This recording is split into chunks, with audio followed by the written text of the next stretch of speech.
Passons maintenant aux puissances de puissance. Donc ici, j'ai le carré de 10 au cube. Donc j'ai 10 puissance 3 puissance 2.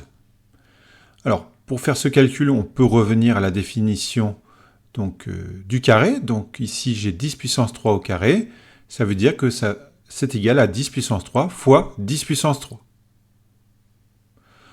Ensuite, je regarde ici le premier facteur, c'est 10 puissance 3. Donc c'est comme si j'avais 10 fois 10 fois 10. Ensuite, on a la multiplication. Et pour le deuxième facteur, 10 puissance 3, j'ai de nouveau 10 fois 10 fois 10. Donc en gros, j'ai 2 paquets de 3 10. Ce qui me fait en tout 6 fois le nombre 10.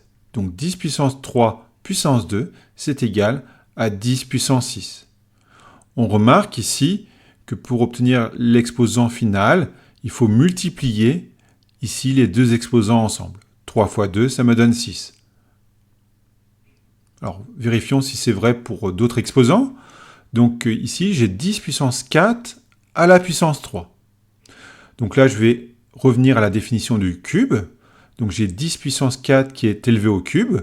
Ça veut dire que j'ai 10 puissance 4 fois 10 puissance 4 fois 10 puissance 4. C'est-à-dire 3 fois. Ensuite, donc je vais regarder le premier facteur. Donc 10 puissance 4, c'est comme si j'avais 10 fois 10 4 fois. Ensuite, j'ai ma multiplication. Je regarde le deuxième facteur. J'ai 10 fois 10 4 fois. J'ai ma deuxième multiplication. Et pour mon troisième facteur, j'ai de nouveau 10 fois 10 fois 10 4 fois. Donc en gros, j'ai 3 paquets de 4 10. Ce qui me fait en tout 12 fois le nombre 10. Donc 10 puissance 4 à la puissance 3, ça me donne 10 puissance 12. De nouveau, on peut remarquer que l'exposant ici 12 est le produit ici des deux exposants. 4 fois 3, ça me donne 12.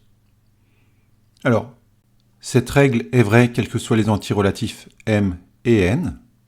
Donc, dernière propriété, 10 puissance m à la puissance n, c'est égal à 10 puissance m fois n. Il faut ici multiplier les exposants ensemble. Utilisons cette propriété pour calculer directement 10 puissance 5 au carré. Donc ici, je repère les exposants, je les multiplie ensemble, ce qui me donne 10 puissance 5 fois 2, c'est-à-dire 10 puissance 10.